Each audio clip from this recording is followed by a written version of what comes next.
What's going on? Welcome back to my channel. I want to talk to you today about the importance of setting goals for yourself, for your life, for your career, for your relationships, for anything. So why are goals so extremely important to set? Everybody out there is saying set goals, set goals, set goals. If you listen to Brian Tracy, if you listen to Jim Rohn, Tony Robbins, every motivational speaker out there, and not only motivational speakers, but also trainers, life trainers, and success people, success coaches, salespeople, everybody will tell you that you have to set goals. Not only you should, you must set them for yourself because nobody's gonna set them for you. So why? Why is it so important? The reason goals are so important is because goals are your guidelines. They guide you in your life, throughout your whole life. If you want to know what you need to do in your life, you have to set goals. Goals are like the directions you put in your GPS, right? If you want to get to point A to point B, or need to get to a specific location and you don't know how to get there, you have to put it in your GPS or look for the location on the map and plan your route. Your goals are like the address where you're trying to get yourself to. In your life, in your career, your personal achievement goals. Let's say you want to become a CEO of a company. What do you have to do? Let's say that's your goal. Now you know the address of where you have to go. Now what you have to do is you have to plan your route based on that goal. If you don't know the goal, how are you going to plan the route? You're not going to be able to do that.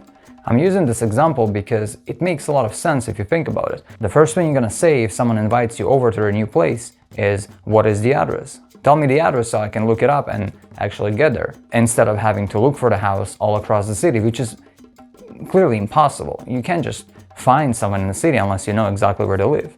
At least you need to know their street. That way you can drive around and maybe they'll stand outside their house and wave at you, and that's how you'll find them. But if you don't have that, and it can be anywhere in the city, and you live in a fairly big city like Las Vegas, like especially like a city like LA, there is no way you'll ever find that. And that same thing's with goal. Like if you want to make $1 million, for example, it's almost like you're trying to find your friend in their new house and they're just telling you the neighborhood or the zip code, right? Okay, this is the zip code. $1 million is only the zip code of the actual destination, and this is not enough. You have to be more specific as possible, in fact, to the point where you have to know exactly how you're gonna make that. You need to figure out what exactly you're going to do to get to $1 million. So $1 million is not exactly a goal. $1 million is the result of achieving a different goal, right? So you want to be successful, you want to have a successful career, possibly that's a better goal. So for example, you want to become a CEO of the company that you're working in right now, or maybe you want to become a business owner and have your own company, and eventually you're going to get to that 1 million point. That's going to be the result of achieving your goal. And don't get discouraged when I tell you that $1 million is not a proper goal to set, because okay, that's a good direction. It's a starting point. But again, you have to be more specific, much more specific, because there are so many different ways you can get to $1 million these days. Literally, there can be anything from real estate to running your own business to being in a sales career, in the car industry. You can do YouTube videos. A lot of people are making a ton of money on YouTube videos if you're doing it the right way. Probably not like me. I'm not the best at video editing. I actually suck at video editing, but I'm trying to bring useful information to the table. If it reaches one person and it helps one person, that's all that matters. Again, I'm not here for the money because I have a different source of income. That is my main source of income, and if I didn't have that, I wouldn't even be able to be making those videos. So this is essentially why it's so important to set the goals, because without it, you're kind of blindfolded. You don't know where you're going. You have to know exactly where you're going. And then you sit down and you have to break down your goal into step-by-step of how you're gonna achieve that goal. Actual step-by-step process. Okay, so if you wanna become the CEO of your company where you're working right now, let's say you don't even work for a company, but you wanna become a CEO of that one company. So you first of all have to put your foot in the door. You have to get hired. You may have to start from the very bottom and work your way up. That's part of the process, that's part of the setting those goals. So you're gonna have to break it down that way. Let's say you wanna become a general manager of a car dealership. So first of all, you're probably gonna get started as a lot attendant. You have no choice but to start as a lot attendant, unless you already have some kind of management experience. And in that case, you can maybe become a service manager and then work your way up and in a few years become the general manager. But if you don't have that experience, you're just out of school, out of high school, out of college, may have to start as a lot attendant, then work your way up to a different position in service advisor, dispatcher, then eventually you're going to go into service management, maybe financial management, some kind of management from where you'll be able to prove yourself, learn the necessary and required skills to then be able to become the general manager maybe in 5 years or even more, and sometimes less, depending on how hard you work. There are many different career paths out there, and every career path requires different steps because it's a different path. Some of them may be similar, but the requirements will be different. Every industry will be different. Every industry has its own terminology and its own nuances, right? You can mix a car dealership with being a general contractor. It's completely different. So everything really depends on what you want in life, and that's why it's important, because if you have no goal, pretend like you're living your life without a goal, you're just trying to wing it, as they say, you're just gonna be living a routine life day after day. You're gonna wake up, go to work that you most likely hate, come back home, relax on the couch, have dinner and repeat the same routine. The weekend comes, you maybe party, maybe go out with friends, and maybe not. Maybe you have family, you just stay home or go out with your family. And then the same routine keeps happening again and again. Maybe you'll take a vacation 1 or 2 weeks out of the year if you're lucky. If you're really lucky, maybe 3 weeks out of the year. And that's it. And trust me, I've been there. That's why I know all those things, because I worked in jobs where I get 1 week off, and sometimes that 1 week off wasn't even a paid week off. I would just have to bite the bullet and not get paid for the whole week, plus all the expenses on top of it for the actual trip if I wanted to take the vacation. Of course, it's always worth it. You have to take a vacation because otherwise you're just gonna burn out so much faster. Taking vacations can actually drive you, it can motivate you to set new goals and actually achieve them in the future. If you don't see other places in the world, if you don't go to places, if all you do is just work,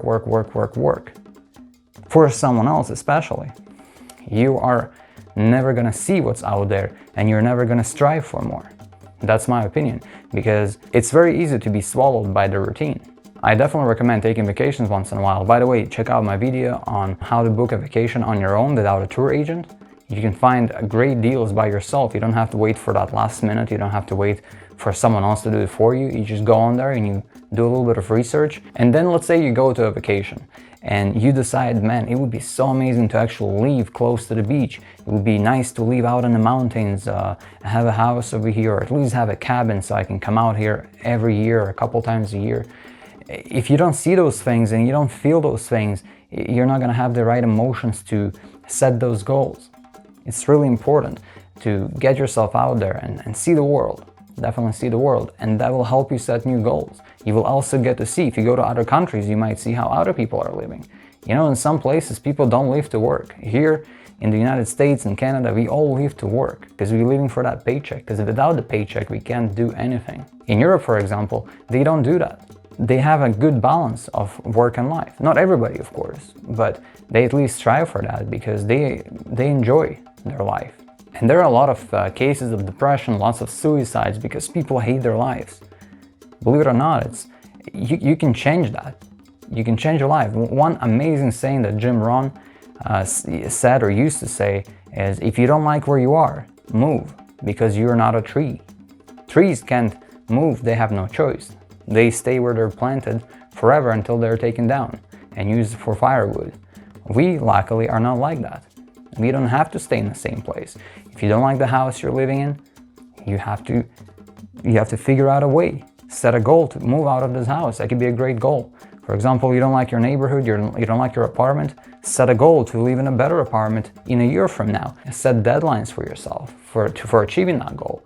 You can't just say, oh, someday I want to live in a better apartment. It doesn't work, because someday might never come, or it might come in such a long time from now that you're not even gonna care. You're not even gonna care for that anymore. By December of this year, I want to live in a better apartment. All right? And then what do you need to do for that? Okay, well, maybe a better apartment requires you to have a better pay so you can show them. Maybe it just requires you to find a co-signer. So you start taking the steps towards it. You notice how things start happening for you. First, you find someone who is willing to be your co-signer, or maybe you get the guts to ask your boss for a little raise, because that's all it takes. Maybe $1 extra an hour can put you in that next bracket where you can actually afford a better place.